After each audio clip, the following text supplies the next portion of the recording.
My name is Kevin Thomas, and the name of our company is MultiClean. We are a commercial janitorial service, and we serve the entire state of Oklahoma and Kansas, and soon to be Arkansas. We have probably grown probably 5 times. Before we got involved with Thrivetime, we didn't really have any systems or processes in place. So I've probably been to in 6, 7 years, I've probably been to 12 to 13 business conferences. And amazingly, each time I go, I learn something new. And I'm so excited to bring it back and show the team about marketing and how to implement. You could be anywhere doing a lot of different things, but you chose to be here. Some shows don't need a celebrity narrator to introduce the show. But this show does. In a world filled with endless opportunities, why would two men who have built 13 multi-million-dollar businesses altruistically invest 5 hours per day to teach you the best practice business systems and moves that you can use? Because they believe in you, and they have a lot of time on their hands. They started from the bottom, now they're here. It's the Thrivetime Show, starring the former U.S. Small Business Administration's Entrepreneur of the Year, Clay Clark, and the entrepreneur trapped inside an optometrist's body, Dr. Robert Zillner. 2 men, 8 kids, co-created by 2 different women, 13 multi-million-dollar businesses. We started from the bottom, now we here. We started from the bottom, and we'll show you how to get here. Started from the bottom, now we here. We started from the bottom, now we here. Started from the bottom, and now we're at the top, teaching you the systems to get what we got. Colton Dixon's on the hooks, I break down the books. C's bringing some wisdom and the good looks. As the father of 5, that's why I'm alive. So if you see my wife and kids, please tell them hi. It's the CNC up on your radio, and now 3, 2, 1, here we go. We started from the bottom, now we here. We started from the bottom, and we'll show you how to get here. Yes, and yes. Thrive Nation, on today's show, we're talking about building a cleaning business. What? How to build a successful cleaning business. You might say, why are you recording hundreds of shows about how to grow a cleaning business? I will tell you why. It is because it is parallel to running many other kinds of companies. So if you learn how to run a pool cleaning business, you can also learn how to run an automotive repair shop. They're almost the same. Automotive repair shop is like the same as a home building company. They're very similar. They're very analogous. It's a system that works. And so now that you've decided, hey, I want to grow a successful home cleaning company, there are these initial events we have to do. Initial events. So let's talk about it for a second. McKenna, what sport did you play? What was the sport you played in high school or an activity you did? The most recent sport I played was basketball. Basketball. Levi, what was your sport? Baseball. Rihanna, what was your sport? I was in cheer. Okay. And Robert, what was your sport? Golf. Golf. Okay, cool. Different sports. All right. Different sports. But they had probably a warm-up you would do with every sport. And it's different per sport, but there's certain warm-ups you do before the game. You know, there's like a certain routine you did, right? So for every single business, you got a kind of a warm-up. Again, for every sport, you know, you want to like what? Kind of stretch a little bit, kind of jog in place. What do you do? You know, you baseball, what kind of warm-ups are you doing? Well, there's a lot. You got to do some hip mobility. You got to do mobility. You got to warm up the arm. Warm up the arm. Elbow, shoulders. Elbows. You got to do some. You got to loosen up the back a little bit. Loosen the back a little Legs. bit. Touching the toes, legs. Yep, legs, hamstrings. Brianna, what are you doing for cheer? What are you doing there for cheer? What are you kind of stretches? Yeah, we would get in a circle, we would do stretches, and then we would run a few laps to get started. Run a few laps. So you get the idea. Every sport has a warm-up, okay? Every single sport has a warm-up. Every business, we got kind of this warm-up stuff we got to do, okay? So the first thing you want to do is you want to make a workflow. Now, most people have never seen a workflow, so when they hear the word workflow, they go, a workflow is just a visual representation of the linear path for starting and growing a successful company, okay? It's a workflow. And if you have your orange-covered book, the orange-covered book here, How to Build a Successful Company. If anybody out there wants to download it for free, you go to thrivetimeshow.com/free-resources, thrivetimeshow.com/free-resources. And page number 5, you got to make a workflow. Workflow. Robert, you got to make a workflow. What do you got to make? A workflow. Right. You got to make a workflow. Unless you hate yourself, you have to make a workflow. Nobody makes a workflow. Levi, nobody makes a workflow. If I sit down with 1,000 business owners, no one has a workflow. Everyone needs a workflow. No one has a workflow. Why? Well, everyone needs a workflow because you just got to find your flow state. Why don't people have a workflow? Rihanna, come on. They probably don't even realize they need one, or they don't think it's important. You can go to college for 1,000 years in a row, business college. They're not going to talk about a workflow. I bet you could have 1,000 conversations in a row. No one talks about a workflow. I mean, when was the last time someone in conversation with you said, Robert, speaking of workflows, Never. what kind of stuff do people talk about? Happy Gilmore 2? What? Dua Lipa has a new song. Oh no, look at Epstein. Oh, hey, look over there, Diddy. Oh no, what do we got Trump, a little bit of Biden action, what do people talk about? What are they talking about? What are they going to eat? The weather, next vacation. When am I getting off? A car, modifying my car. I'm going to modify my car. Going to add a bigger speaker system to my car, lower it, raise it, paint it, flip it around, slap it around. What else? Come on, what do people talk about? When you're So much pop culture. Pop culture. Yep. When you're talking to each other's, what food? What else? Anything else? People talking, just talking, having a good time. Talking, having a good time. Talk about last weekend's round of golf. Nobody talks about workflows, right? Nobody. So a workflow is how to create time and financial freedom in a scalable way. You have to have a workflow. Okay. So we're gonna go through the boxes. Okay. So box number one, Levi. What does box number one say? Establish revenue goals. You have to know your revenue goals. Okay. So with Kevin Thomas, who we're going to feature on multiple shows, this guy has 365 employees now, by the way. Guy started with less than 5 employees, 365 employees. Okay. So he needs to know his revenue goals. All right. So he needs to know, okay, what are his goals for his annual revenue? He also needs to know what are his revenue goals for the weekly basis. Why do you want to know your weekly goals? Why would you want to know that, McKenna? If you're running a cleaning business, why would you want to know what your weekly goals are? Well, your weekly goals are how you get to your yearly goals. And most people just don't think like that. Most people are just like, I want to be rich. Woo! And there's videos about that online. Like if you buy this crypto stock right now, you can make millions of dollars in an hour. You want to hear a crazy story? About 2 years ago, I had a longtime client I've worked with forever, worked with him for a long time. On the call, he sounds kind of despondent, kind of stressed, kind of frustrated, kind of not mentally present. This is a guy I'd worked with for years. Like, what's up, dude? He's like, I don't know. I'm going through a bad day. What happened? He's like, well, I invested in one of those can't miss crypto stocks and I just lost everything. So he had lost like all of his life savings before that call. Yeah. And so that's called getting poor quick. All right. And if you want to get rich quick, you'll get poor quick. It's like if you say, I want to get rich quick, you will get poor quick. It's going to happen. But you can get rich over time by following a proven process. Does that make sense? Yeah. Another example, I got a person in my life I know, I'll be very vague, and they lost something like 40 pounds in like 2 months or something. And I saw them and I'm like, are you good? And they're like, no, I'm having all sorts of health problems. What's going on? And they basically went to the doctor, said, doctor, give me whatever prescription, what stuff you can give me. And they have got it's not funny, but I'm not laughing, but it's wild. And this person's having all sorts of health problems because they said, inject me with whatever the crap, I want to lose 40 pounds before my big event or whatever. So if you want to get rich quick, you're going to probably get poor quick. If you want to lose weight in 10 minutes, you're probably going to have health problems. We got to think about this. Okay. So there's no jackassery here. This is a step-by-step process. Box number 2, you got to know your break-even numbers. Now the break-even numbers, this is a big thing. Why do you have to know your break-even numbers? Levi, why do you have to know how much crap you have to sell just to break even? Why do you have to know that? How much crap do you have to sell just to break even?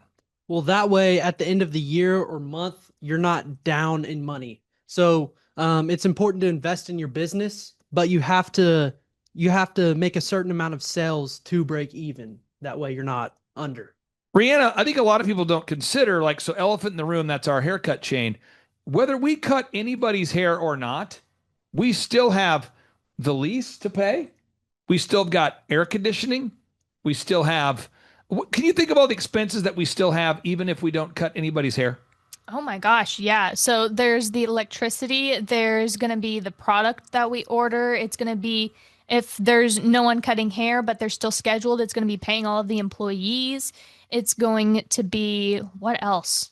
This is why my mind is blown, Robert, every time that an employee will ask me, can I take the day off, but can I still get paid? How does that work?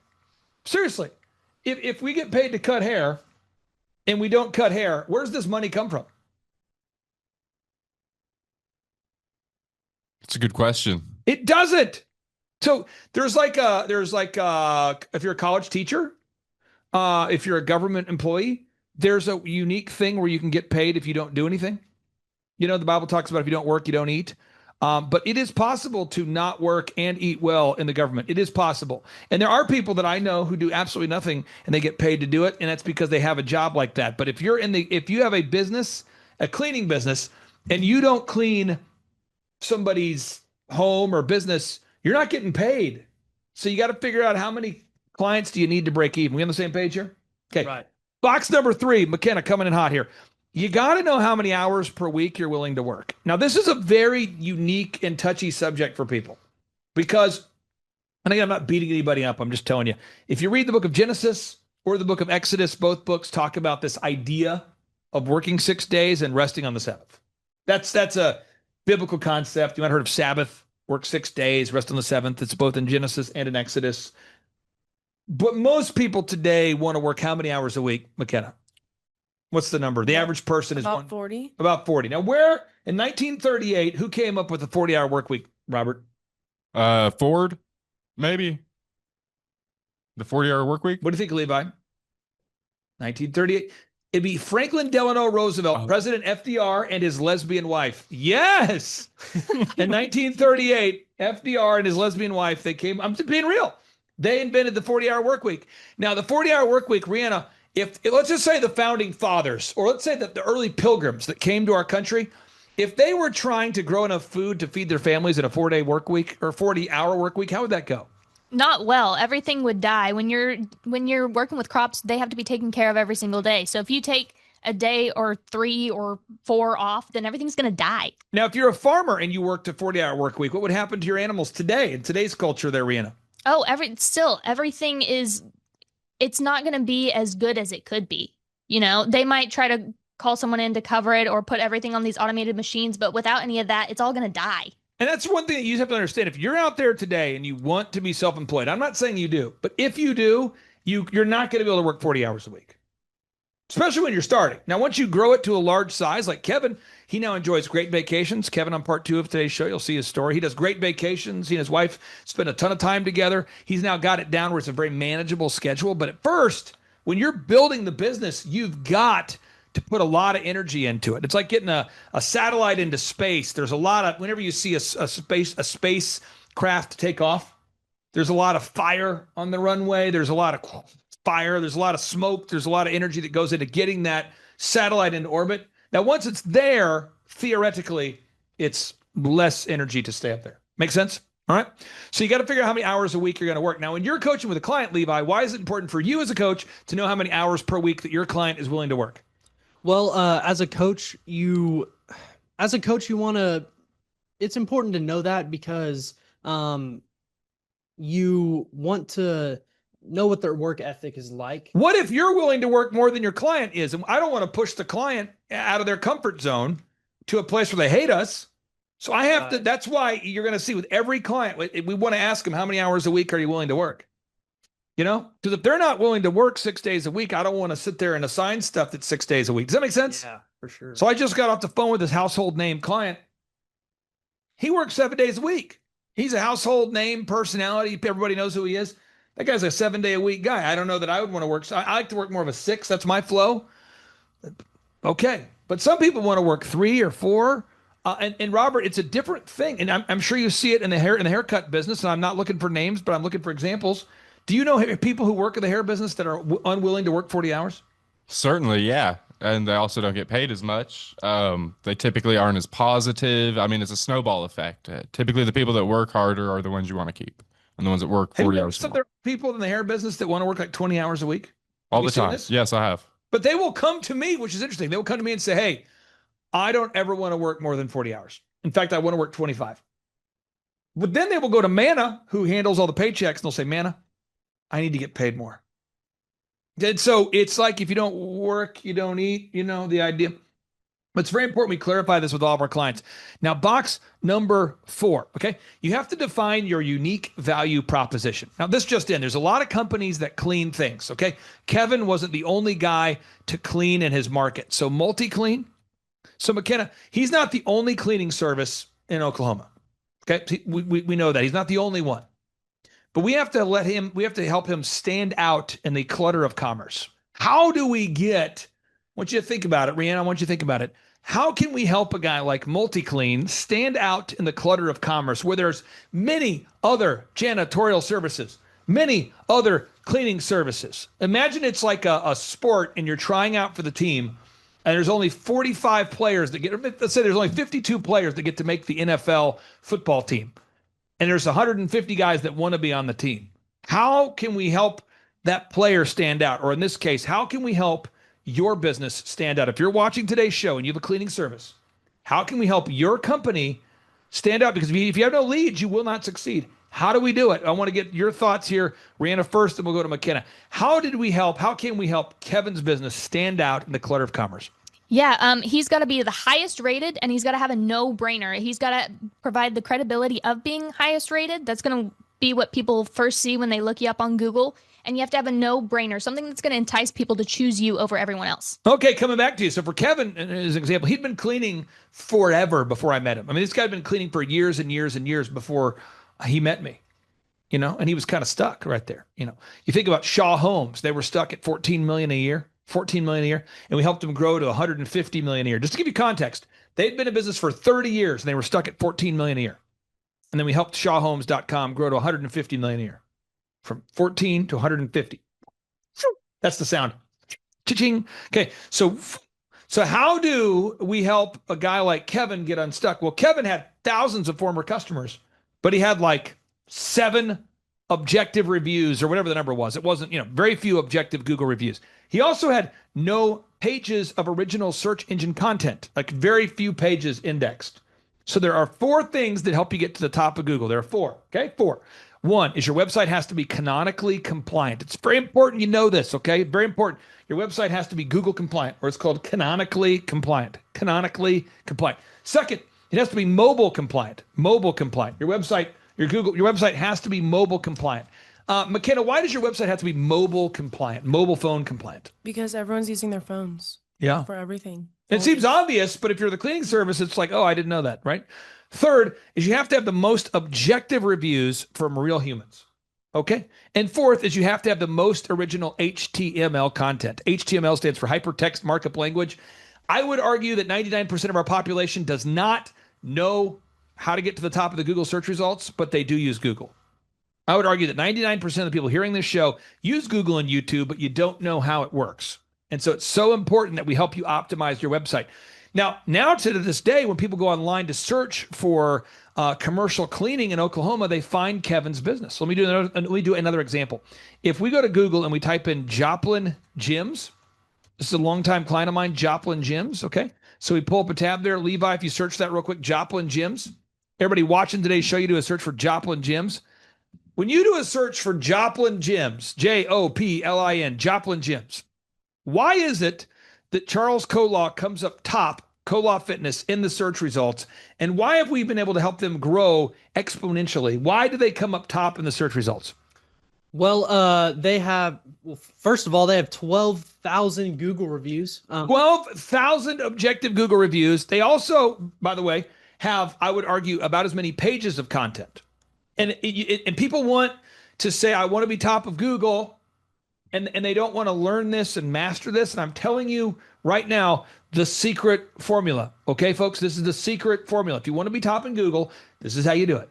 Step 1, you have to have a website that's the most canonically compliant. So every single month, for every client we work with, for every cleaning service that we work with, we run a report through moz.com and semrush.com, moz.com and semrush.com. And we check for updates. So it's like you took your car into a mechanic and they do a diagnostic to tell you what's wrong with the car. You know, hey, you need to top off these fluids, fix this, fix that.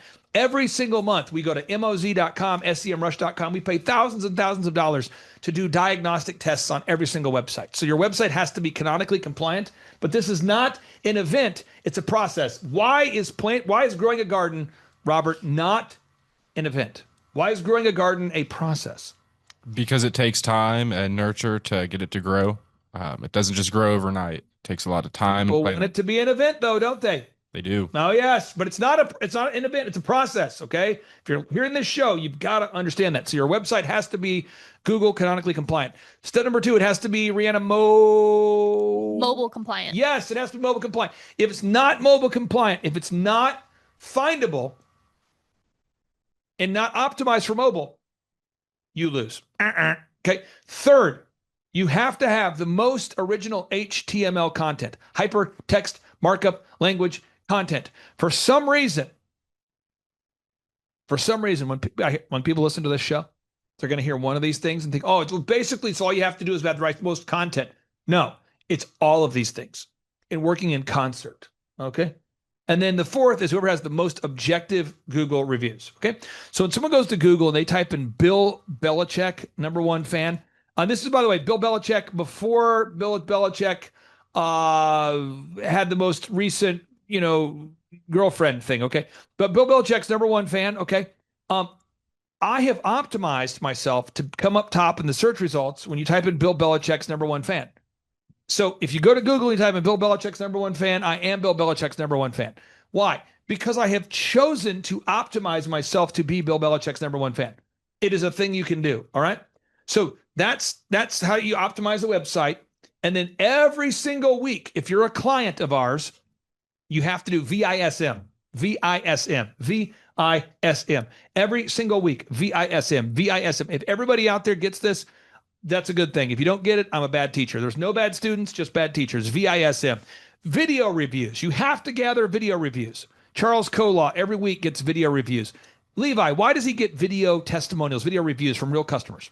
It's very, very important because the people that go on his website and look him up, they don't know who he is. They aren't familiar with his gym, but they have testimonials. They have proven videos of progress. McKenna, if you were going to spend your hard-earned money to hire a personal trainer, would you want to see a couple video testimonials or photos or something? What would you want to see? Probably. Like everyone, like a hairdresser should have a portfolio of There it the is. work that they have. Home builders should have a portfolio. There it is. Got to do it. Okay. VISM. Images. You got to have images of your work. Like you said, a portfolio or a gallery has to happen. S, search engine content. And M, more Google reviews. VISM, videos, images, search engine content, more Google reviews. VISM, videos, images, search engine content, more Google reviews. And every week, Rihanna, we go over this every single week with if we work with you in your cleaning business, you're going to have explosive growth if you do these steps. But it's every week. And I don't know how to teach the idea of it being every week other than just to keep saying every week until hopefully it sinks in, because somebody wants to hear, oh, I can just do it for a month and then no, every week. All right. Every week. So step number 2, you got to have a tracking sheet. After you get your workflow in place, you have to get a tracking sheet. It kind of rhymes, but you have to measure what you treasure, or you'll slack where you don't track. You have to measure what you treasure, or you're going to kind of slack where you don't track. That's facts, right? Okay. Another example would be, so if you, a lot of times we say, it's like right now I'm working on this book called Expectations. And I'm always working on a book. And the problem about writing a book is it requires a lot of time, so you block out time in your calendar to write the book. So you write the book, you put in your calendar to write the book, you write the book, you put in your calendar, and you're constantly, but it has to get scheduled, because what gets scheduled gets done. But if you don't schedule it, it won't get done. And why by default, Robert, would you not get something done if you don't schedule it? Why would that be? You forget about it. And you forget about it and maybe it wasn't important. I don't know. I mean, what is it? When you schedule it, it's going to stay on the front of your mind. I mean, we're here today. We said we're going to meet at 3:00 today. Okay. So at 3:00 today. So, and God bless the person I was talking to before we hopped on here, but I got to go. I got to go. I'm not being a jerk, but we got to go. And I love that this person's a megawatt star, but we got to go. We got to go because it's 3. You know, that's why when you came in, I yelled, Levi, I'll be off in 5 because I got to get this. And I'm not trying to be a jerk, but I cannot have an infinite conversation. We have to move on. And I like this client a lot, but I can't stay on the phone for 7 hours. So you got to block out time because you have to say no to grow. You know, I got 15-year-old daughters. So tonight is driving night, you know, it's driving night. So basically this consists of me in the passenger seat going, oh no, we're all going to die. Slow down. You know, the whole thing. But it's like, that's how you learn is by driving, you know? So we've got kind of a route we go down, right? So we're going to go here on the creek and we're going to drive really slow. And we're going to go over there towards the Brahms at 96th and Riverside because you have to exit. You know, you got to exit, go to the Brahms Ice Cream and Dairy. But it's a nice, it's a Sunday, so it's a slower pace. It's not rush hour. Then we're going to go to the mall to get something for my wife. And we go to the mall. Why do we have to go to the mall? Because when going into the belly of the beast is a different game. You know, once you go into the belly of the beast, it's a different game. And so we go there, you know, we got to go to the post office to mail something because when you're driving a car and you got to put something in the mailbox, got to put it down the window and put it in there's all these things you got to do. I got twins, so they both have to become good at driving. And so to do it, it requires time, right? So you have to, you know, show me your calendar. I'll show you what you value, right? So what happens is we, Rihanna, have to help our clients block out time for what matters. And most people, I would argue, what percentage of people, Rihanna, do you think have a to-do list and a calendar by default? Oh my gosh, probably like 1%. I want to say a story here. I'll be vague. I don't want to get myself in trouble because sometimes people I know very well listen to this show and then they go, I heard you talking about whatever. Is that me? And I'm like, I'm just keeping it vague. Okay, but this is real. So I got a guy I know very well. And he's always like, dude, we got to get together. And I say, let's do it. I don't know if you know people like this, but I say, let's do it. Yeah. Why don't we do, you know, Sunday at noon after church? And it's like, yeah, let's do it. And Levi, every single Sunday at noon, whenever that time comes, that appointed time we've agreed to, I'll say, hey, I'm on my way. And he'll go, oh, is that today? Every time. And these are people like, they've been like, it could be the biggest thing ever or the smallest thing. It's like, dude, Tim Tebow's coming into town. I've always wanted to meet Tebow. Could you introduce me to Tebow? Yeah, sure. I'll make it happen for you. What time? 1:00. Where? My house. What time? 1:00. Where? My house. What day? Tell him the day. Every time. Is that today? Oh, was that yesterday? I missed it. What is it that makes people not have a calendar and a to-do list? Because you guys have gone through high school. McKenna, you did the college thing. How is it possible? I'll go to you first, McKenna, then we'll go back to Levi, and we'll go to Rihanna here. Well, why is it that people who have graduated from college or high school don't have a to-do list or a calendar? I feel like they can remember it, but they forget that life happens. Things come up every day, So much. and you really can't. I printed off for you my to-do list today so you can see it. Mhm. I sincerely have no idea what's on there. It is so much. It's kind of stressful when I think about it, but I don't think about it too much. I'm just putting it on the to-do list. Levi, why do you think that most people don't have a to-do list or a calendar? Well, what I can tell you is, speaking from personal experience, Yeah. when I have a to-do list, when I have a calendar, I always have it in front of me. So it's impossible to forget, or I may forget about it, but it's always in front of me. So I can always look back at it. But life happens. Yeah. Maybe you have to mow the lawn one night and Right. you're exhausted and tired, and it can be the most important thing in the world to you, or it can, not be as important. But having a to-do list, having a calendar, no matter what it is, you won't forget because it's always there to look back on. And I just think about, and again, my wife will probably hear this show. We'll see what happens. But it's August. Do you know what August is, Rihanna, in my house, in my life? I do not. August is when I start Christmas shopping. Hmm. I do it every year. What I do is we go out, my kids and I, and we start getting gifts for my wife. Okay. And we do it every week. So every week we're getting like a gift or two. And by the time Christmas comes around, I'm not kidding, it'll be like a 6-foot stack of presents. It's massive. And we start, and it's what we do. We start in August, and we just start, and we do it every week. It's something we do every week. And we're like, okay, let's go get something for mom. We're thinking all week, what can we get mom? Little things, iconic things, memorable things, old photo things. We start thinking about the Christmas video we make every year. This is a lot of planning that goes into it. But if I do not book it in my schedule to take my kids at a certain time, you know what's going to happen every single day? Levi? Because I'm a business guy. You know what happens? Come on.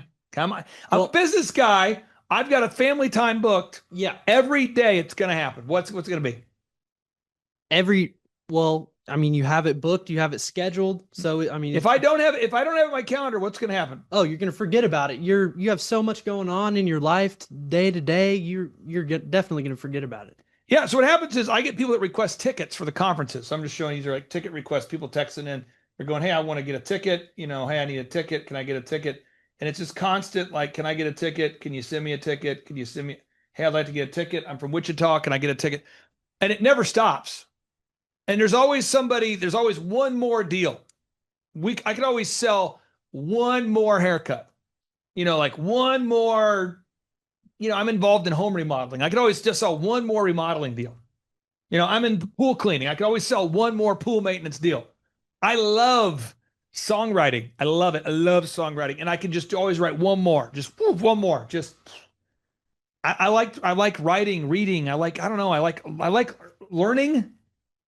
I like earning, and I also like burning. I like burning things, And it's like, if not careful, I could get lost in my flow state and go, son of a, I forgot my most important thing, which is taking my kids on this trip, right? So I'm just telling you, if you're watching today's show, you have to have a to-do list. Yes, and a calendar. Yes, you have to. And you got to have one to-do list for your one life and one calendar. Don't be putting your personal stuff on a different calendar. Then all of a sudden you double booked yourself. Now you're missing out on a big thing in your life or a big business thing. Say no to jackassery, okay?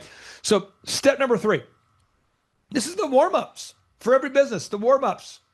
Hello. This is the warm-ups. I don't care what sport it is. We're warming up. You got to organize your passwords.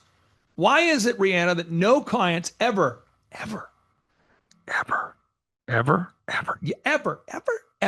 why do no clients ever have their passwords? Ever? Because they'll think that they can just remember it, or if they do forget, they can just reset it 100 times. What do you think, McKenna? Why is it that, again, I'm just being real. I'm not attacking people. I'm just being real. To build an organization, you have to be organized. And when 100 people reach out, 100 of them, we got to organize the passwords. And people don't know their passwords for their Google Map or their Instagram or their Facebook or their X account or their Rumble or their YouTube or their, why?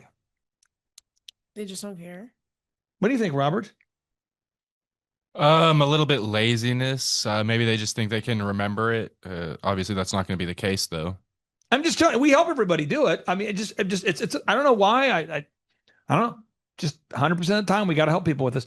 Next, we got to optimize your Google Map. Now, your Google Map is, it has to be connected to your website.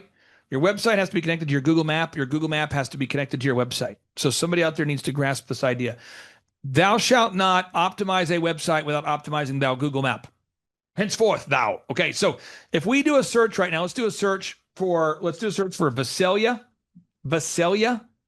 restaurants. Visalia, good luck with that, spelling that. Restaurants, Visalia, Visalia,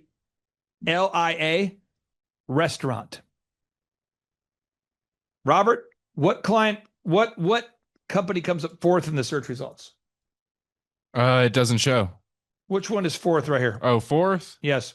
Restaurant Versailles, California. This is Crawdaddy's right here. Crawdaddy's, This is a client of ours. We just helped him get into the top 4. Okay? Why is it causing an increase of first-time customers, McKenna, that he's coming up in the top 5 in Google now? Because when people search up, like on the map where they want to go, they're not really going to scroll for hours and hours. Rihanna, if you and your man friend / fiance / soon-to-be husband, if you were looking for a place to eat, and let's say you're in Dallas, have you been to Dallas before, Rihanna? I don't think so. You've never been to Dallas? Nope. Really? Okay. Nope. So you're in Dallas, Texas, and you were there for whatever reason, and you guys were going to go out to eat. What would you look up to find the restaurant to go to? Best restaurants, Dallas, Texas. You would do that? Yeah. Really? Yep. Robert, what would you type in? Cheap food, Dallas, Texas. Are you serious? Yeah. What would you type in, McKenna? Best restaurants near me. What would you type in there, Levi? I just go to Google Maps and type up restaurants near me. The interesting is that all of you had a different strategy. Yeah. So we want to optimize for all of the keywords that people could search for, which involves writing a lot of content. Okay. So for every client we ever work with ever, we've got to optimize your map as well as optimize your website. And most people have never done that. So with Keith, with his company, Crawdaddies, they have the best, everybody I talk to says it's the best food in Visalia. And I'll tell you, I've been there before. It's in California. It's so good. It's incredible. He's got a bar on the, so you walk in, the first floor is a bar with live music. The second floor is fine dining. And the third is like ultra fine dining. It's an awesome deal. But when I first met him, I'm like, dude, how is it that you have like a 4.2 rating when you're like a 4.9 restaurant? And that's because by default, people that are happy with their haircut, their carpet cleaning, their restaurant, their salad, why don't most people go to Applebee's and have a good salad and go, you know what I should do? I know what I should do. I should leave a review. Why don't most people go, wow, my salad. I was at the airport the other night in Los Angeles and I got a breakfast burrito and it was good. Just calling myself out. It was good. It was a good burrito. It was a good breakfast burrito. I got it. I've got it. By the way, it's an airport, so it's like $20. Crazy. $20. But I get my breakfast burrito, $20. Why didn't I leave him a review? Like, what is it that made me not? What's wrong with me? McKenna, help me. Help me. Why didn't I leave them a review? Why did you or did Why you not? didn't I? Why did I not leave them a review? Do I hate myself? Do I hate them? Am I a negative person? What's wrong with me? I feel like the whole experience like contributes to someone leaving a review, from like the service to the price range to the quality, etc. Keep going. Rihanna, what is it? Why didn't I leave him a review? Because what you said is true. And why didn't I leave him a review? You probably didn't think about it or didn't think it was worth leaving one. I didn't think about it. Because, the airport, they're going, hey, flight leaving for Tulsa, Oklahoma, flight from Tulsa leaving in 30 minutes. There's that going on in the background, right? Then there's my wife saying, can you watch my bag? Right? And I got a client calling on the phone. I got a lot going on, you know what I mean? And the thing I'm not thinking about is leaving a review. Let's switch to another example. What is it? Margaritaville at the casino, the big volcano, the fake volcano that goes off every half hour. Tulsa. I've been there probably 3 times. I usually, when my wife's out of town, I'll take my mother and my mother-in-law there, and it's a good flow. Why don't I leave them a review after I go there and eat something? I have great food. It's always good food. Why don't I leave a review? Because there's just a lot going on. Volcano. Yeah, lots of random stuff Wasting going on away in the background. Margaritaville. Yes. Looking for my long cigarettes. All right. Why won't I leave a review?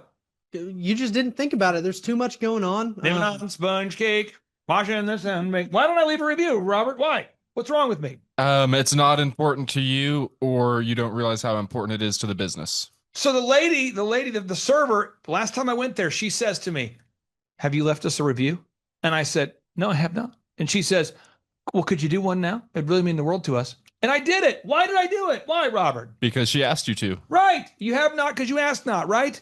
So every client we work with, you got to get in the habit of doing this. And it's all about habitual success. I'm not talking about an overnight success story. I'm talking about success that's going to last for a long time. I'm talking about long-lasting success.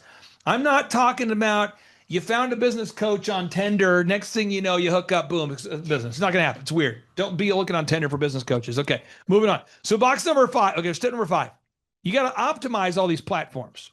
You got to optimize YouTube and Instagram and Facebook and Twitter, and it's going to be clunky. It's going to be clunky. Why is there going to be some friction there? Why is it going to be difficult or frustrating or Rihanna, why is it like I can't log on or I don't know what to do or I've never, why are people going to feel a little bit frustrated as they go through the digital dystopia of optimizing all these platforms? Because they've never done it before and they don't realize just how important it is to make their business profitable. Yeah, this is the stuff we get. Now, folks, we are on step number 5 of the initial events. Now, just so we're clear, this is a 54-page document. This is like, I mean, if you've ever built a house or you've built a car, I don't know anybody out there who's built a car. If you're watching today's show and you built a car, please let me know. If you built a house or a car or a good meal, this is like the recipe. And I think people want to skip ahead to the next thing and not really bore down. That we struggle with boredom, so we don't want to bore down. You know, it's like people today, even if their favorite song is on, they're like, "Put my hands up, playing my song." Can we skip to the next song? You know, and then they're like, "Oh, this is the new Bieber thing. This is the one, the new frick. It's about a car, Yukon. Yes, Yukon. I like this one. It's good, right?" And then they're like, "Oh, skip ahead. Daisies. That's the new one. That's it. Here it is. Oh, snap!" And then 30 seconds into it, new song. There's the new. Did you hear the new?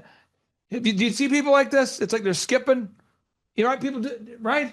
Oh, yeah. It's like a scrolling world. No one's paying attention. People are perpetually distracted. We have got to get people to slow it down and to focus on these core tasks that will move the business forward, these core tasks, okay? Step number 5, and we're going to take a break at step number 5. We've got to make a Google canonically compliant website. Like your website has to be adherent to the Google search engine terms. And most people I know will come to a conference. This is what happens every time. They come to the conference, they go, "I really like what you're teaching right here, but is there any way I could just pay you to do it for me? Because this is like 107 steps, and I'm a very busy cleaner. I'm a very busy business cleaner, commercial cleaner, residential cleaner. And at a certain point, you're like, I'm just going to pay you to do it."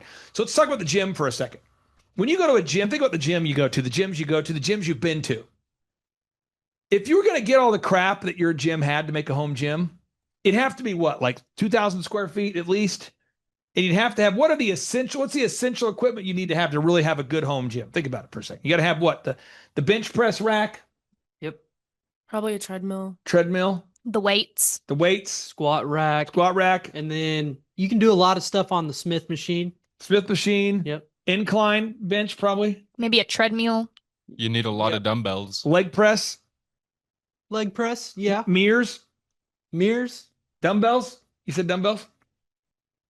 I mean, dumbbells. You can do a lot of stuff with dumbbells. But I mean, there's a lot of stuff you need.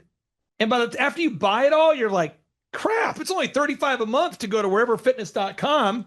I might as well just go to colafitness.com and just pay $35 a month as opposed to accumulating all this gear.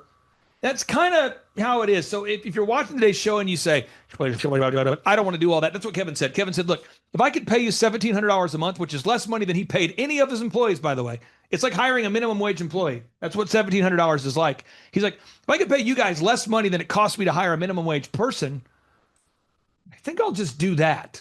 And that's kind of where that value proposition, where it becomes a no-brainer to work with us, if that makes any sense. So when we come back, we're going to get more into how to grow a cleaning business. But this is analogous if you want to build a home building business, if you want to build a cleaning business, you want to build any kind of business at all. If you want to build a medical clinic, these are the steps. This is some of the basic warm-ups that you have to do regardless of what industry you're in. So on part 2 of today's show, we're going to share with you the Kevin Thomas testimonial. And then we'll come back and we'll teach you more about how to grow a successful home cleaning or just cleaning business. My name is Elizabeth Walker. I own a business, Nook and Cranny Homekeeping LLC. I was looking to learn pretty much anything there is to learn about business. I'm a new business owner, less than a year. So I really needed to know everything about everything. I have learned how to implement systems from hiring to the actual day-to-day systems in the company. I like that the workshop gave tangible systems, but it was very entertaining and interactive. Clay's presentation style was energetic, it was exciting, and it gave me hope that there's actually a lot of success still to be done in my business. The atmosphere was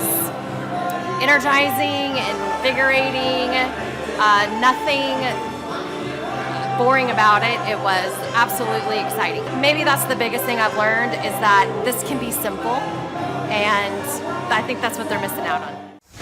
My name is Elizabeth Walker. I'm the owner of Nook and Cranny Homekeeping. I first heard about Clay on the radio on 1170 KFAQ. I was just switching through the radio stations and I heard them talking and they were kind of funny, so I hung around a little bit. Clay's team has impacted my amount of internet leads through Google, and we just have people calling us almost every single day saying they found us on Google. So it's definitely broadened our horizons and our clientele, but we also have people that find us in other avenues, and I always direct them to our Google reviews. The typical interaction during our weekly meetings is fun, it is accountability, it's an hour of hard discussions and a lot of learning. We try to laugh. I always share concerns I had during the week. The team always asks me what I need help with, and then they help put me back on track where I need to be. Every business owner needs Clay Clark and his team because they put a path out in front of you, a proven system of success, and then they coach you along the way. They don't do it for you. They don't hold your hand. They just stand right beside you. They cheer you on. They share with you what you need to hear, whether it's good or it's bad or it's what you want to hear or it's what you don't want to hear. Every business owner needs that accountability next to them, that proven person next to them that can keep them going. Most people think that they don't need a business or marketing consultant because human nature tends to say we can do it all, and sometimes we believe that, or maybe people are prideful and they don't want to ask for help, or I'm not really sure. I believe that one of the smartest things I've ever done in my whole life, definitely in my business, is hiring Clay Clark and his team. Somebody is missing out on years and years and years of experience if they don't hire them. You can either make mistakes in your business because you don't have the experience, so you just go out there and you make mistakes. Or you can have somebody next to you that has been there, they've done that, and they can give you a heads up. You're going in the wrong direction, or they can give you just that wise advice that says, maybe you should go in this direction. That's what they're missing out on. They're missing out on years of experience that they have not gleaned themselves. My name is Kevin Thomas, and the name of our company is MultiClean. We are a commercial janitorial service, and we serve the entire state of Oklahoma and Kansas and soon to be Arkansas. We have probably grown probably 5 times. I think when we first started with you, we had 60 to 65 employees, and now we have a little over 300 employees. Before we got involved with Thrivetime, we didn't really have any systems or processes in place.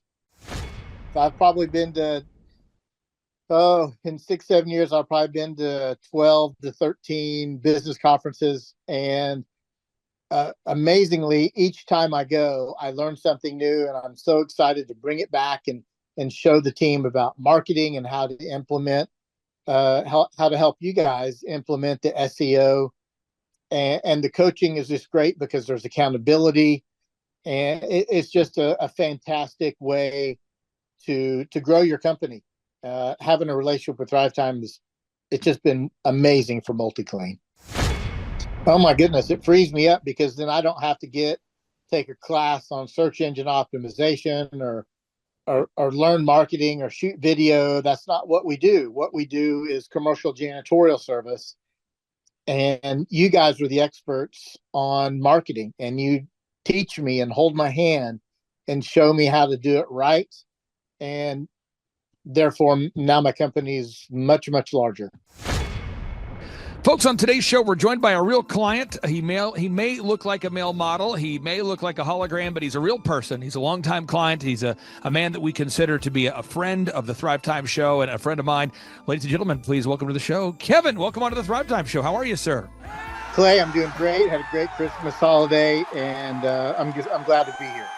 Okay, so first question, can you tell us what is your name, first and last name, and what's the name of your company, sir? My name is Kevin Thomas, and the name of our company is MultiClean. We are a commercial janitorial service, and we serve the entire state of Oklahoma and Kansas and soon to be Arkansas. And how long have we worked with you approximately at this point, sir? It's been about 6, 7 years. And, so many people reach out to me. I mean, literally every day. I just talked to a woman this morning. We get 10 to 20 people a day that reach out wanting to see if we can help them grow their companies. And we only work with 160 clients. And I do that because I want to only work with people that are super coachable. And so this woman on the call today was asking me, she said, well, what's the most important thing that you do, that you have to do to grow your company?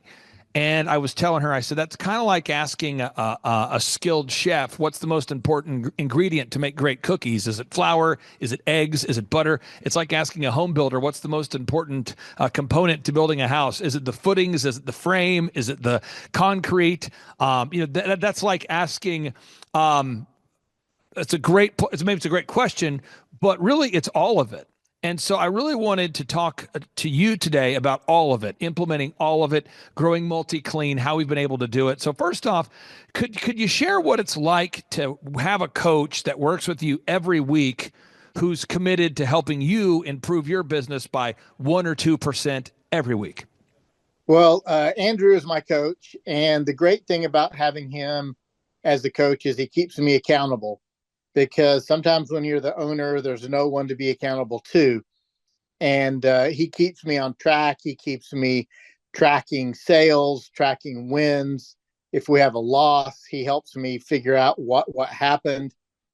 He just keeps me being consistent with our processes, with our systems, which before we got involved with Thrivetime, we didn't really have any systems or processes in place. And in terms of growth over these past 6 or 7 years, I'm not looking for you to share the actual sales totals because you're a larger company at this point. But could you share how much growth have you had over the past 6 or 7 years? We have probably grown probably 5 times. We've added. I think when we first started with you, we had 60 to 65 employees, and now we have a little over 300 employees.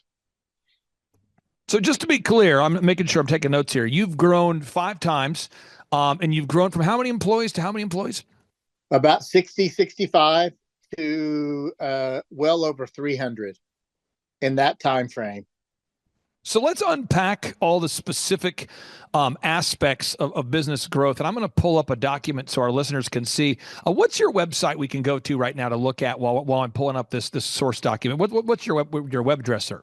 The website is MultiClean, just like it sounds, multicleanok.com. Multicleanok.com. Okay, yes. I'm going to pull this up. And as I pulled up this source document, many people say, Clay, why do you pull up these documents? Well, contrary to popular belief, most successful people that I know use workflows, they use documents, they use checklists. We don't typically memorize things. And a lot of times people say, what? I say, yeah, as a business owner, like I'm not going to try to impress you with my memory, but I am going to teach you proven systems. And so when somebody goes to implement these business systems as a coach, we're going to guide you through all of these processes. But it is, there's a lot there to it. There's a lot of steps. It's step 1, it's step 2, it's step 3, it's step 807. It's a lot of steps here. And so as we're going through this, I don't want anyone to feel overwhelmed, but I just want people to understand it's implementing all of these systems simultaneously that produces the success. So first off, establishing your goals. I'm not trying to have you hop on today's show and share what your goals are necessarily, but let's start with step 1. Why is it important for everybody out there to figure out clearly what your goals are? Well, Clay, it's important to have goals. Otherwise, you wouldn't really know. You wouldn't know where you're going. You wouldn't know if you reached a certain level of success unless you have a goal that you're going for. And plus, those goals, for me anyway, they keep me motivated to grow my company, to grow my employees, to better my employees, and also to make my family stronger and better as well. So we have those goals. That's step one. We got to have those goals. Goals for our faith, our family, our finances, our fitness, our friendship, our fun. And some of us are better in certain areas. Some of us need help in other areas, but we got to have our goals. Second, we got to determine our break-even point. And I think that's something that a lot of business owners don't know. So I'm just going to be very clear with our listeners and kind of bare my soul. But, when we work with a client like you, we charge you $1,700 a month and we make a 20% margin. So we make $340 a month per client. I know what my costs are. Kevin, you know what you pay me. It's very clear, my profit margin. Most business owners, though, when we start working with them, they don't know their break-even point. Could you share why it's important for you as an owner of a company now with 300 employees to know your break-even point? Well, it's really important because you don't know if you're making money, and you need to know what your margins are going to be. You need to know what your cost is, so that way you can take your profit and then turn that around and pay your overhead, pay your employees, and most importantly, is to pay yourself.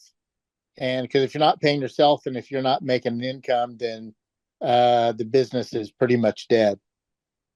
And again, I'm taking notes here. If it sounds like I'm typing a novel, I'm not. I'm just taking notes so everyone can really dial into this. So now, box 3, you have to know how many hours a week you're willing to work. Now, one thing about you, bragging on you, is you're willing to do whatever you need to do, but you're also super committed to your family. So again, I repeat, you're very willing to do whatever you need to do, but you're also committed to your family. So we're recording this testimonial today on a Saturday, and virtually every entrepreneur I've ever met in my life, and I don't say virtually, every entrepreneur I've ever interviewed in my life on this show, we've interviewed billionaires, multimillionaires, all of them are no stranger to working on Saturdays. Can you talk about that, about just being realistic with yourself and your family, about how many hours per week you're actually willing to work? Well, as the owner, you have to be willing to work whatever it takes. That's whether it's 8 hours or 15 hours a day. Since we've been in business for 31 years, we have a fantastic team right now. And so my hours have cut down. So I'm actually able to spend more time with my family because I have such a fantastic team and we have fantastic processes. But as a new owner, you just have to do whatever you have to do to get it done. And eventually it will get easier. Not much easier, but it will get easier. Now we move on to this next box. You have to know your unique value proposition. Now, as a coaching platform, what we try to do is work with wonderful clients like you to help you stand out in the clutter of commerce. And one of the things that I found out about your business very quickly is you had a long history of running your business. I mean, you weren't a startup. You had a long history of success. And so I was telling Andrew, hey, we need to document all of Kevin's testimonials. We need to gather them in one place. We need to start getting Google reviews, objective Google reviews from real clients. We need to do that because, and I'm not, this is not a backhanded compliment. You had a very good business, but you guys had not documented your client successes over the years. You didn't have video proof that you guys did a good job. You didn't have documented testimonials. You did not have objective Google reviews that matched the quality you provided. Could you talk about the importance of documenting your actual client testimonials and gathering those objective reviews? Absolutely. That's really huge in our growth. The fact that we are the highest and most reviewed commercial cleaning service in the entire state of Oklahoma is a very important thing. And it just shows proof of who we are when we get Google reviews. Also, when we do video testimonials, it's real people giving real testimonials. It's not super professional. It's just a real person giving a real review about how they feel about MultiClean. And it's just been a huge help to our business. When people, they get online, they look for a commercial cleaning service, and usually they go to the maps page. We're right there all the time, and usually we get picked to give someone a quote. And that's been really instrumental in the growth of MultiClean. And again, this is not an event. This is an ongoing process. And every week we're gathering objective Google reviews, objective video reviews. And again, that's one of the ways you stand out in the clutter of commerce. The next is the branding. When a lot of times we meet a business owner, Kevin, and their website is in disrepair. Their website needs help. So I think about clients that we've had tremendous success with, brands like Shaw Homes. When we started working with Shaw Homes, by the way, Shaw Homes was just sold, but we started working with Shaw Homes. They were around $14 million a year of sales, and we help them to grow over 100 to over 150 million in sales. So just to be clear, we help Shaw Homes grow from 14 million in sales to over 150 million in sales. We work with wonderful brands like OxyFresh, where OxyFresh today now has over 550 locations. And branding really is just the perception that people have when they see your company for the first time. Branding is your website, your print pieces, your logos, your business cards, your one sheets. Branding is the perception people have when they see your business for the first time. And I would encourage everybody out there to self-assess yourself on a scale of 1 to 10, 10 being the highest, 1 being the worst. How highly would you rank your branding? Kevin, can you talk about the impact that's made having professional branding working for you?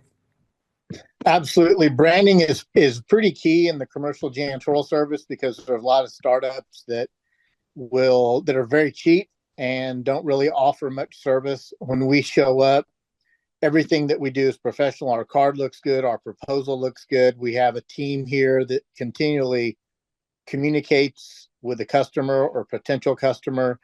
And so having that brand that this is a professional company, we have a lot of respect out there amongst our competitors and amongst our clients as well, because we have that. The quality name goes with MultiClean, and that's very important in this industry. Now, again, there's somebody out there who needs to hear this. We've been working together for years, and every week, you're growing every week we're improving the company, in my opinion, by 1 or 2%. So at the end of the year, you say, what did we do? Well, we made the company 50% better. Every week we're improving the company by 1 or 2%. Well, what are we talking about? At the end of the year, you've grown the company. At the end of the 5 years, you've grown the company. At the end of the 6 years, you look back and go, wow, we're 5 times larger. What do you say to somebody out there that's looking to get rich quick, somebody who's looking for the one thing that will turn their business around and make them rich tomorrow? What would you say? I would say give it up on that idea, because there's no such thing as it's more like get rich slowly. That's the only way to be successful is take your time, do it right, be patient, be a man or a woman of integrity, and make good decisions for your company, and just do it right. Now, step 4, I'm going through this methodically, folks. Step number 4, you define your unique value proposition. Got it. Okay. Step 5, you improve your branding. Step 6, you have to come up with a 3-legged marketing stool. And with your business, we have clearly defined a 3-legged marketing stool. What does that mean? A stool with 3 legs is stable. A stool with 1 leg is going to fall over. It's probably not even a stool. It's more, at that point, it's sort of a monopod. But you have to have a 3-legged marketing stool. So for your company, we have 3 things that we do, and there's some other things we do too. But one is we really, really focus on search engine optimization by gathering the most objective reviews, writing original content, gathering video testimonials. Second, Dream 100. That's where you reach out to your ideal and likely buyers consistently. You reach out to your ideal and likely buyers. And third, you're wowing your customers to the point that you're generating word of mouth. The word of mouth is becoming, you're intentional about wowing your customers, thus it creates word of mouth. Could you talk about the importance of having a 3-legged marketing stool for anybody out there that has a 1-legged marketing stool or no intentional approach to marketing at all? Well, Clay, the nice thing about the 3-legged marketing is that we learned that from you at Thrivetime. We didn't really know what we were doing. And so when we joined up with Thrivetime, we started doing the SEO. We got our website in order, got it all cleaned up so that when people search for commercial janitorial services, they find us. Also, when they do find us, we're top in Google reviews. And then also with the Dream 100, we have a database in our Excel and HubSpot that we're continually going to and making cold calls. And the important thing about all that is that you can't just rely on one. Maybe one day one's doing well, the next day, next month, another one's doing well. So it's circular. At one point, one of them is always going to be doing well to help your company grow. Now, once leads come in, you have to actually sell something. And this just in, if we don't sell, our business will go to hell. You know that. Most of our listeners know that too. But I think there's a lot of entrepreneurs out there that have a bias. They think, if I have a great idea, it'll sell itself. If I build it, they will come. And they think that because they've watched Field of Dreams. They think that because they've watched too many Ty Lopez videos. They think that because they've watched Get Rich quick videos about ClickFunnels and various other online, I call it scamockery, but it's where someone's trying to get rich quick. And I would just tell you that if you build it, they won't come. And a product is so good, it still won't sell itself. You have to get out there and work it. And so to do that, you have sales scripts, you have recorded calls for quality control, you have one sheets, you have pre-written emails, you have lead trackers, you have all of those things in place. Could you talk about the importance of having intentionally scripted calls and intentionally recorded calls and just being intentional about every aspect of your sales process? Absolutely. We're intentional with all that with our sales scripts. We have two ladies that are inside sales and they're continually calling. They have a fantastic script that they use.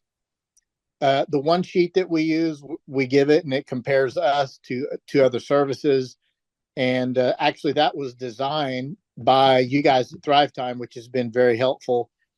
And then our lead tracker, which Andrew and I go over each week, we kind of look because I don't see all of the leads that come in, but we go over the lead tracker and I'm able to see from beginning to end when the lead came in, where it is it in the bid process right now? And did we get it or do we not get it? And if we didn't get it, that goes into another file for a follow-up call in 3 to 5 months. And if you don't have all those in some kind of a process, you're just going to lose all those potential leads.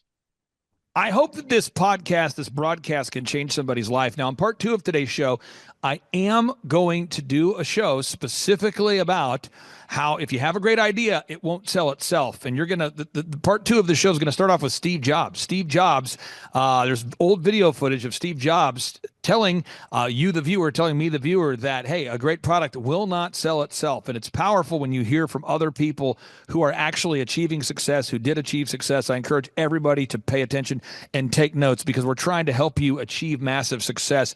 Step number 8. You have to know how much money it costs you to acquire a new customer. You have to determine your sustainable acquisition costs. So just today, I talked to a wonderful lady today.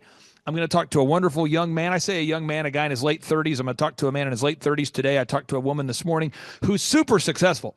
And I know that whether they buy a ticket to a conference or not, or whether they become a client or not, Kevin, I know that our marketing costs to promote our conferences hover around $12,000 a month. What?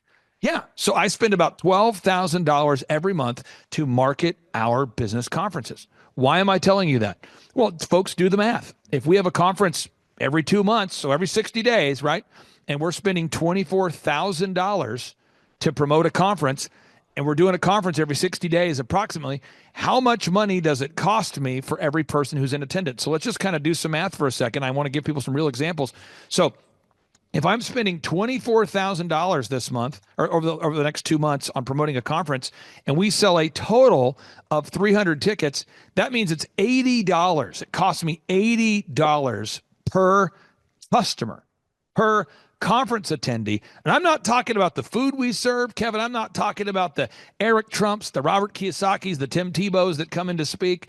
I'm not talking about any of the workbooks we give the attendees. I'm just talking about the cost to get in front of our ideal and likely buyers. It comes out to about $80 per ticket buyer. And I think if you ask the average entrepreneur, I know this because I've been doing business coaching for 20 years, the average client I talk to, the average potential client I talk to, they do not know what it costs them to get a new customer. Can you talk about that for a second? Why is it important to know how much money it costs you at MultiClean to get a new customer? Well, Clay, it's really important because you have a sales team, you have an outside sales team, inside sales team, and you have overhead costs along with startup costs for us. We have to start up with new equipment and all kinds of equipment to do the building. The bigger the building, the bigger the startup. So it's very important to nail that down on what it costs. Sometimes I have to rein in the team and say, okay, we can't buy all this brand new, this equipment, that equipment for this account. Thankfully, most of our startup costs are recouped within the first 3 to 5 months of starting a contract with a customer. But it's very important to know that. Otherwise, you're just not. At the end of the month, you're like, where'd all my money go? So it's very important to know what that cost is. Folks, I'm telling you, this is the kind of stuff they don't teach at business school, but they should. Okay, so here we go.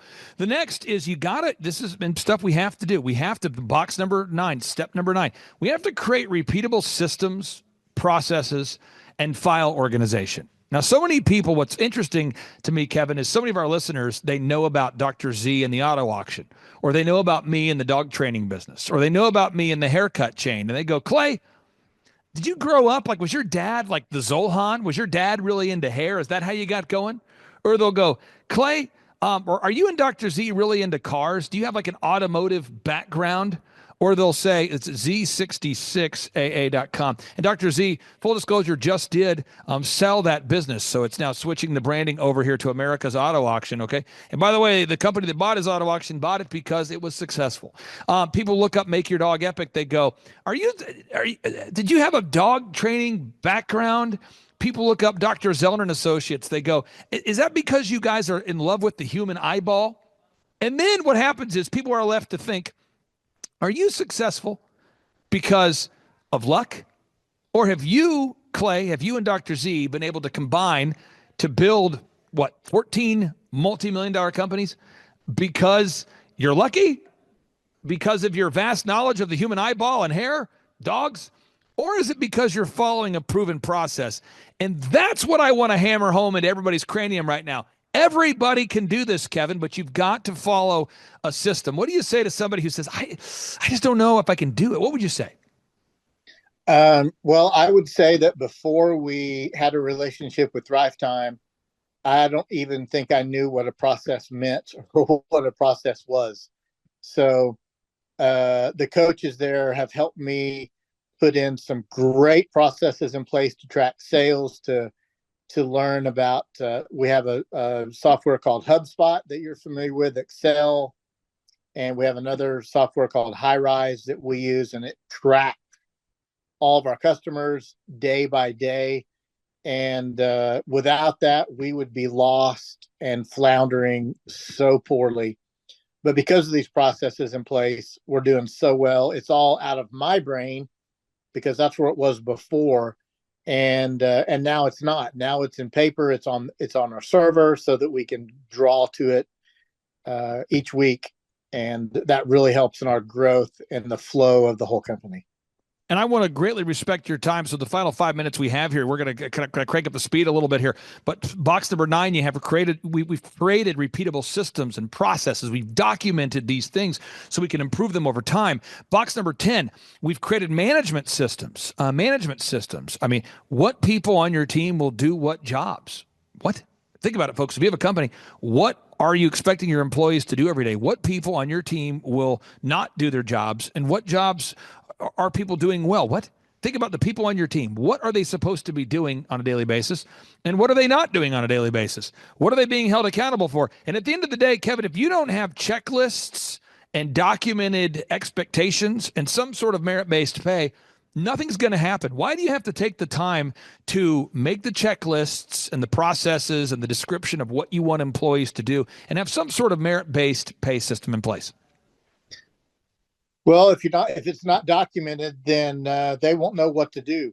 And also, if it's not documented, it's really difficult to rely on all the employees to just think on their own. They need some help.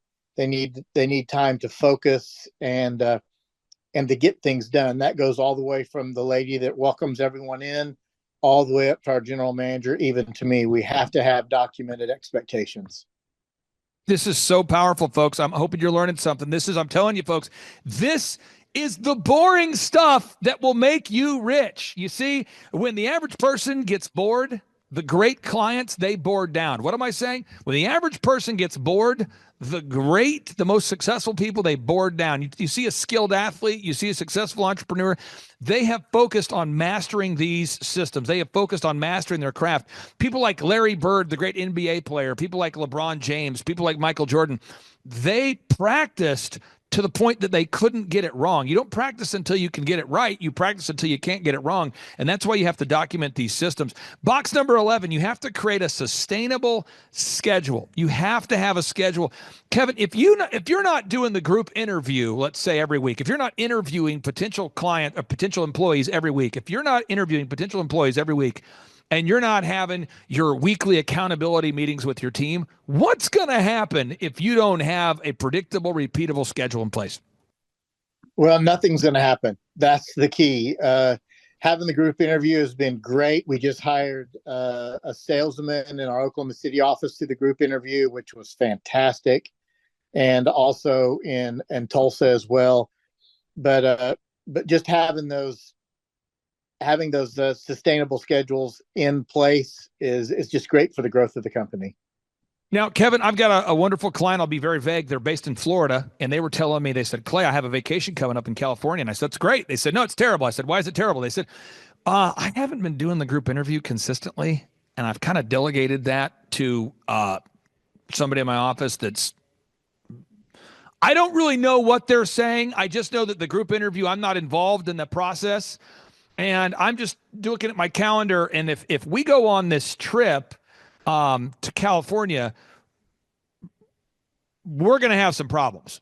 What do you say to somebody out there who's abdicating their hiring process or abdicating their sales calls? I say abdicate. They're not delegating. Delegate means to assign and then to follow up to make sure it's done correctly. Abdicate means to just say, well, someone else is handling it. What do you say to somebody out there specifically that is abdicating their hiring process, the group interview process, the process for recruiting employees? Well, I love to be involved in all the group interviews. And usually whenever there's a group interview, there's anywhere from 4 to 12 people. And the great thing about it is that within the first 5 minutes, you know the 2 or 3 that you want to keep. And so that saves me so much time, because interviewing 12 people takes 12 hours. Interviewing 12 people in a group interview takes about an hour. And I love that. I love saving time. I love saving money like that, where I'm not having to spend all day interviewing people that may or may not even show up. And it's just great. And I highly encourage owners to get involved in the hiring process. Group interviews are very successful, and encourage you to do that. And now, again, so many people can hear this stuff and they go, this is so overwhelming. There's so much to do. Box number 12, you want to create human resources and recruitment systems, and we have systems for that. Box number 13, you want to look at your numbers. You have to measure what you treasure. You have to measure what you treasure. And by default, you will slack where this is important. You will slack where you don't track. By default, you will slack where you don't track. And you have to measure what you treasure. I hope this is sinking in for somebody. Casualness causes casualties. I want people to think about these words.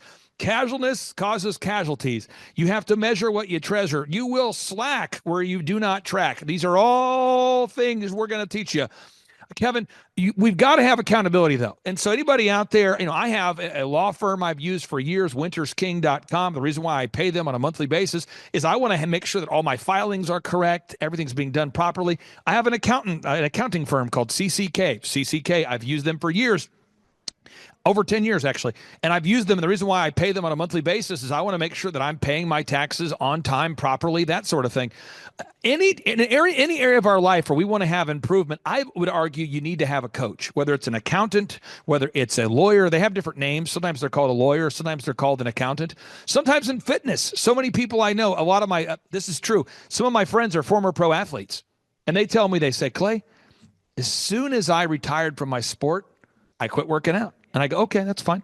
And they go, you know what I did this year? I said, what'd you do? They said, I hired a personal trainer. And I said, what happened? They said, now I'm back in the flow. And I think we all we need to know 3 things. We need to know what to do. 2, we need someone to hold us accountable.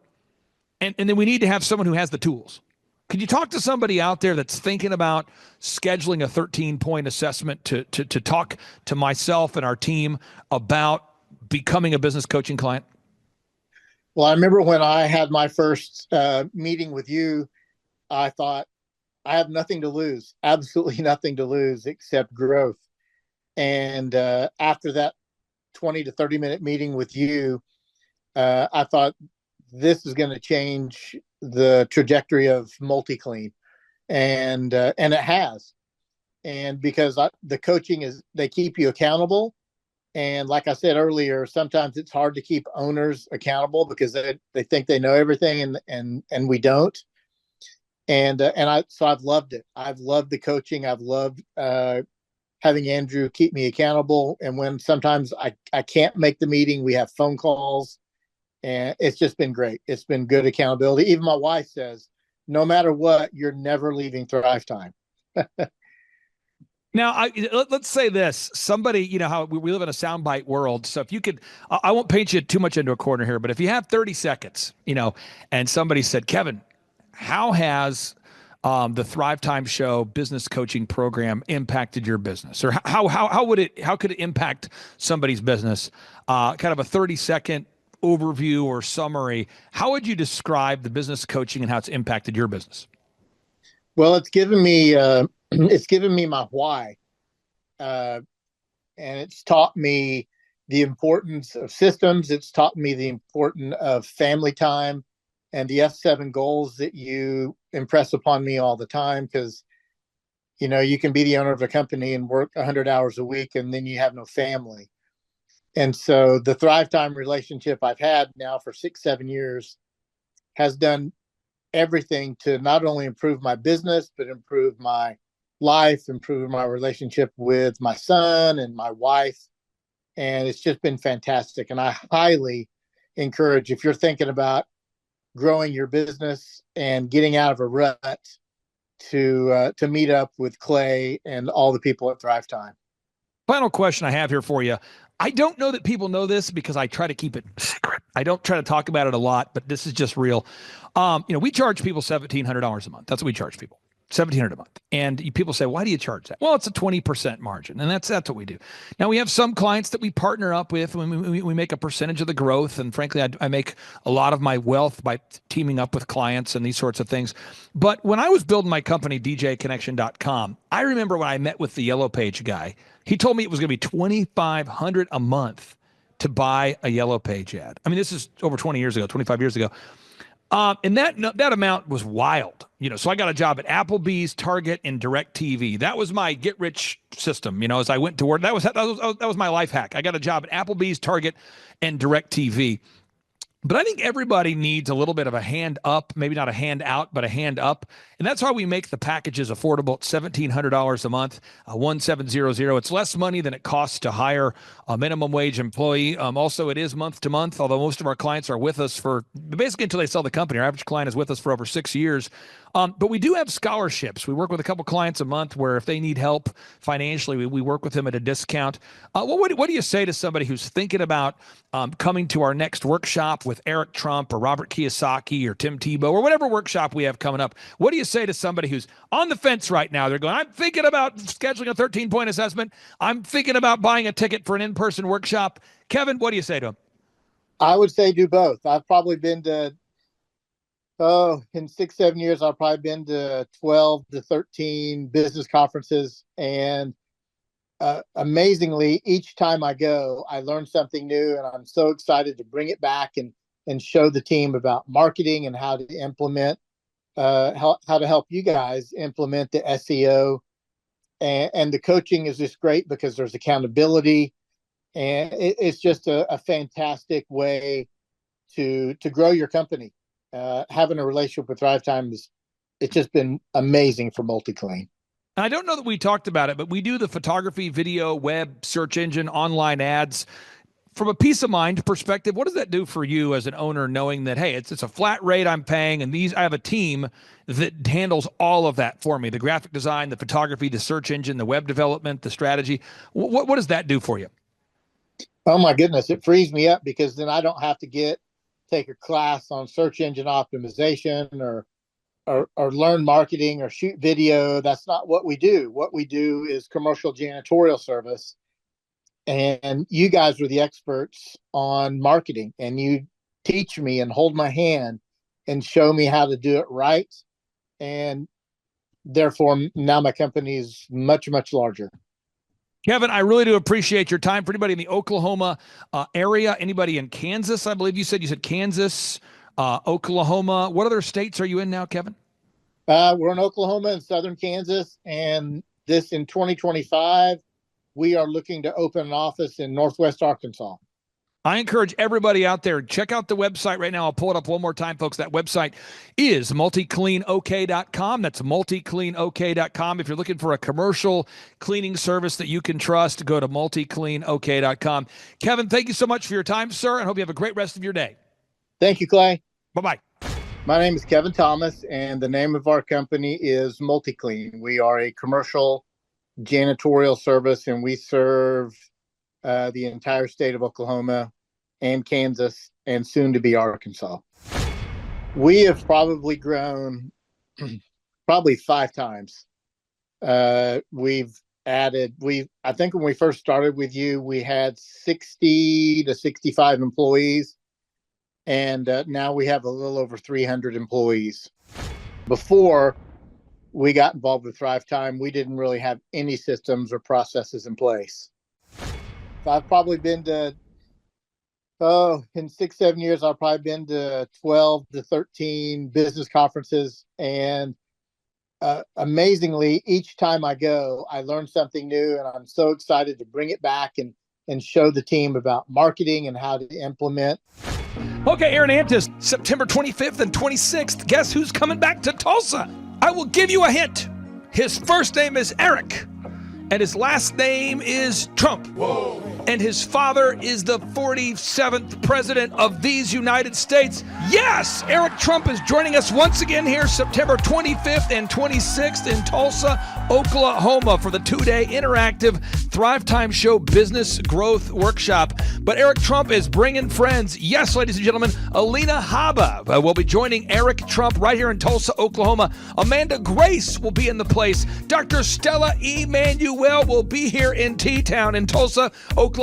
Julie Green will be on the scene. Mel K will be here to say hey. Dave Scarlett from the His Glory team will be here. It's going to be a blasty blast right here in Tulsa, Oklahoma. If you want to start or grow a super successful company, if you want to make your wallet great again or make your wallet great for the first time, if you want to learn marketing, systems, scaling, human resources, accounting, social media, branding, search engine optimization, sales training, financial management, and more, get your tickets right now at thrivetimeshow.com. Once again, that's thrivetimeshow.com. People don't know this, but the Trump organization has thousands of employees. There's not 50 employees. The Trump organization, again, most people don't know this, but the Trump organization has thousands of employees. And while Donald J. Trump was the 45th president of these United States, he needed a competent man to run and execute his business plans. Showtime! So the man that runs the Trump organization for Donald J. Trump, as he was the 45th president of the United States and now the 47th president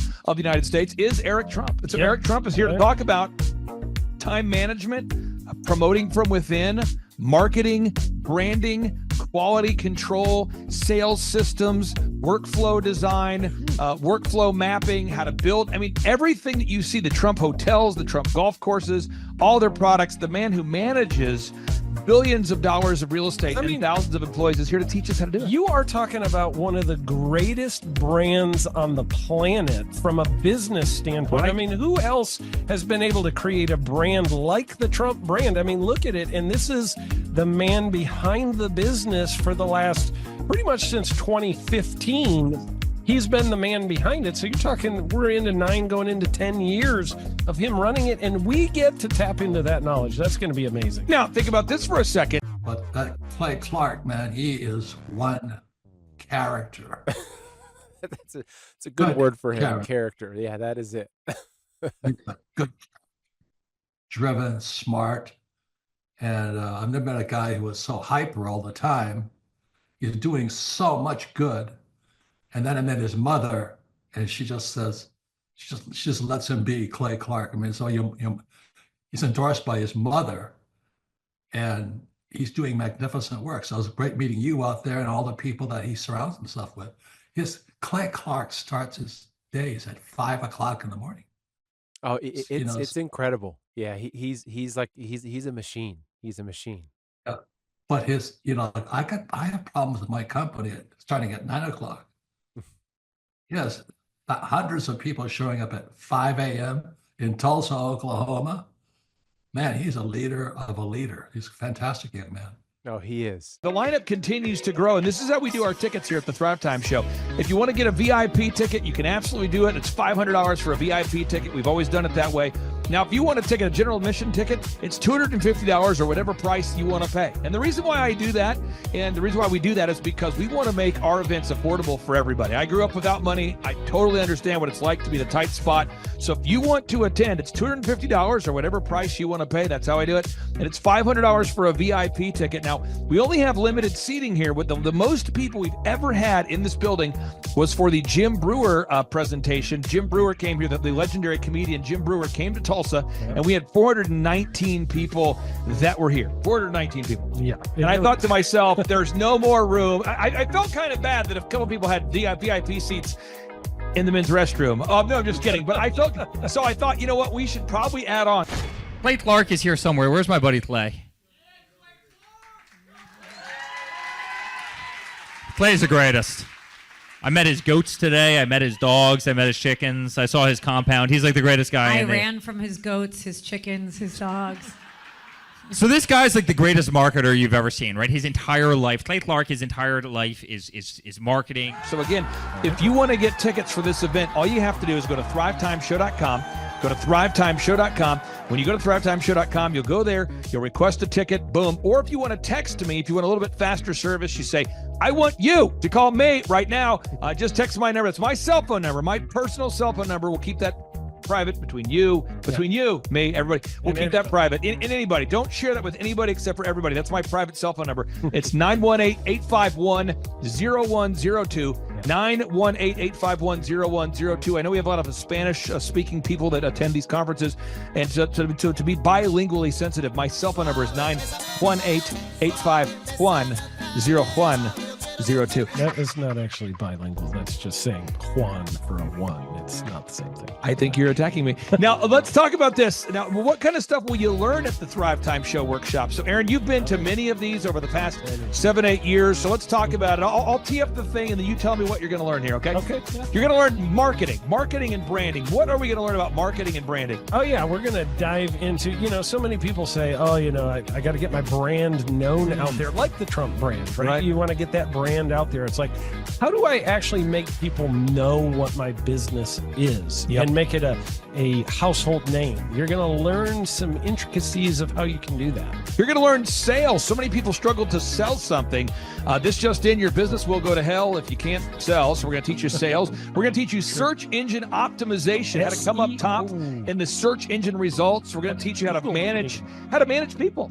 Aaron, you have managed, no exaggeration, hundreds of people throughout your career and thousands of contractors. And most people struggle with managing people. Why does everybody have to learn how to manage people? Well, because first of all, you either have great people or you have people who suck. And so it can be a challenge, learning how to work with a large group of people and get everybody pulling in the same direction can be a challenge. But if you have the right systems, you have the right processes, and you're really good at selecting great ones, and we have a process we teach about how to find great people. When you start with the people who have a great attitude, they're teachable, they're driven, all of those things, then, you can get those people all pulling in the same direction. So we're going to teach you branding, marketing, sales, search engine optimization. We're going to teach you accounting. We're going to teach you personal finance, how to manage your finance. We're going to teach you time management. How do you manage your time? How do you get more done during a typical day? How do you build an organization if you're not organized? How do you do organization? How do you build an org chart? Everything that you need to know to start and grow a business will be taught during this 2-day interactive business workshop. Now, let me tell you how the format is set up here. And again, folks, this is a 2-day interactive 15. Think about this, folks. It's 2 days. Each day it starts at 7 a.m. and it goes until 5 p.m. So from 7 a.m. to 5 p.m., 2 days. It's a 2-day interactive workshop. The way we do it is we do a 30-minute teaching session, and then we break for 15 minutes for a question and answer session. So, Aaron, what kind of great stuff happens during that 15-minute question and answer session after every teaching session? I actually think it's the best part about the workshops, because here's what happens. I've been to lots of these things over the years. I've paid many thousands of dollars to go to them. And you go in there and they talk in vague generalities and they're constantly upselling you for something, trying to get you to buy this thing or that thing or this program or this membership. And you leave not getting your very specific questions answered about your business or your employees or what you're doing on your marketing. And what's awesome about this is we literally answer every single question that any person asks. And it's very specific to what your business is. And what we do is we allow you as the attendee to write your questions on the whiteboard. Yep. And then we literally, as you mentioned, we answer every single question on the whiteboard. And then we take a 15-minute break to stretch and to make it entertaining when you're stretching. And this is a true story. When you get up and stretch, you'll be greeted by mariachis. Sure. There's going to probably be alpaca here, llamas, helicopter rides, a coffee bar, a snow cone. I mean, there's just... You had a crocodile one time. That was pretty interesting. You know, I should write that down. And I can do that. Sorry for that one guy that we lost. The crocodile, we duct taped its face so that, right? We duct taped. No, it was a baby crocodile. And it was duct tape. Yeah, duct tape around the mouth so it didn't bite anybody, but it was really cool passing that thing around and I should do that. We have a small petting zoo that will be assembled. It's going to be great. And then you're in the company of hundreds of entrepreneurs. So there's not a lot of people in America today. In fact, there's less than 10 million people today, according to U.S. Debt Clock, that identify as being self-employed. So if you have a country with 350 million people, that means you have less than 3% of our population that's even self-employed. Yeah. So you only have 3 out of every 100 people in America that are self-employed to begin with. And when Inc. magazine reports that 96% of businesses fail by default, you have a 1 out of 1,000 chance of succeeding in the game of business. But yet the average client that you and I work with, we can typically double this. And this is no hyperbole, no exaggeration. And I have thousands of testimonials to back this up. We have thousands of testimonials to back it up. But when you work with a home builder, when I work with a business owner, we can typically double the size of the company within 24 months. Yeah. Double. And you say double? Yeah, there's businesses that we have tripled. There's businesses we've grown 8x. There's so many examples you can see at thrivetimeshow.com. But again, this is the most interactive, best business workshop on the planet. This is objectively the highest rated and most reviewed business workshop on the planet. I was looking to learn how to take my business, like they've said today, from being very successful to being systematic. I've got a very successful practice in 3 different cities, make good money. Just want to take it to the next level with systems and processes to where I can drive my cars more.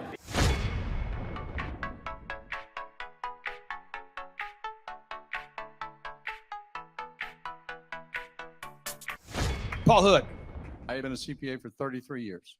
And what kind of growth have you and your great team had here over the past, let's say, 5-6 years? For the last 5, when I met you 5 years ago, we were doing 3 million. This year we'll do 24 million. Whoa. And you say, Clay, I'm not going to get a ticket unless you give me more. Okay, fine. We're going to serve you the same meal both days. True story. We cater in the food, and because I keep it simple, I literally bring in the same food both days for lunch. It's Ted Escondido's, an incredible Mexican restaurant. That's going to happen. And Jill Donovan, our good friend, who is the founder of Rustic Cuff. She started that company in her home, and now she sells millions of dollars of apparel and products. That's rusticcuff.com. And someone says, I want more. This is not enough. Give me more. Okay. I'm not going to mention their names right now because I'm working on it behind the scenes here. But we've got one guy who's given me a verbal to be here. And this is a guy who's one of the wealthiest people in Oklahoma, and nobody really knows who he is because he's built systems that are very utilitarian, that offer a lot of value. He's made a lot of money in the it's where you rent. It's short term. It's where you're renting storage spaces. He's a storage space guy. He owns the what do you call that? The rental, a storage space. Storage units. This guy owns storage units.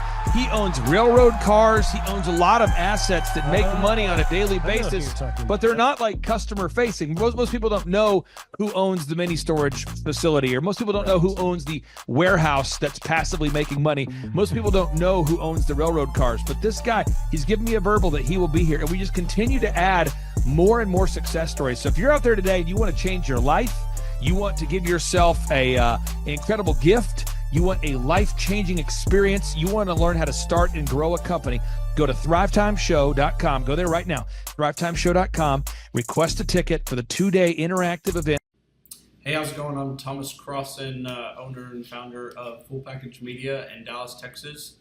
I've been a coaching client with Clay Clark since the beginning of our business. We started about a year ago, August of last year. I had no clients, no idea what we were doing, no clue really what was going on. And now we've grown to where we've got 6 photographers, we've got office space here. I have an admin, sales person that works for us full time, developing an online system, and a lot of that growth we attribute to Clay helping us. And there's so many things that, I mean, his stuff is not, revolutionary. It's not this crazy walk on hot coals and all this stuff. It's just real stuff. It's going to be a blasty blast. There's no upsells. Aaron, I could not be more excited about this event. I think it is incredible. And there's somebody out there right now, you're watching and you're like, but I already signed up for this incredible other program called Smoke Your Way to Thin. I think that's going to change your life. I promise you this will be 10 times better than that.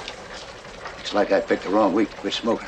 Don't do the Smoke Your Way to Thin conference. That is, I've tried it. Don't do it. Yeah, chain smoking is not a viable. I mean, it is life changing. It is life changing. If you become a chain smoker, it is life changing. Not the best weight loss program, though. Right. Really. So if you're looking to have life changing results in a way that won't cause you to have a stoma, get your tickets at thrivetimeshow.com. Again, that's Aaron Antis. I'm Clay Clark, and reminding you and inviting you to come out to the 2-day interactive Thrivetime Show workshop right here in Tulsa, Oklahoma. I promise you it will be a life-changing experience. We can't wait to see you right here in Tulsa, Oklahoma. Whoa. What kind of growth have you had since you and I have been working together over these past few years? 3.45 million. I got those stats before I got on here. So you've grown by 3.45 million. Yeah. 3,450,000. Would that be like if you took the combined revenue, maybe doubled it? Have we gone up by about almost 3, not quite.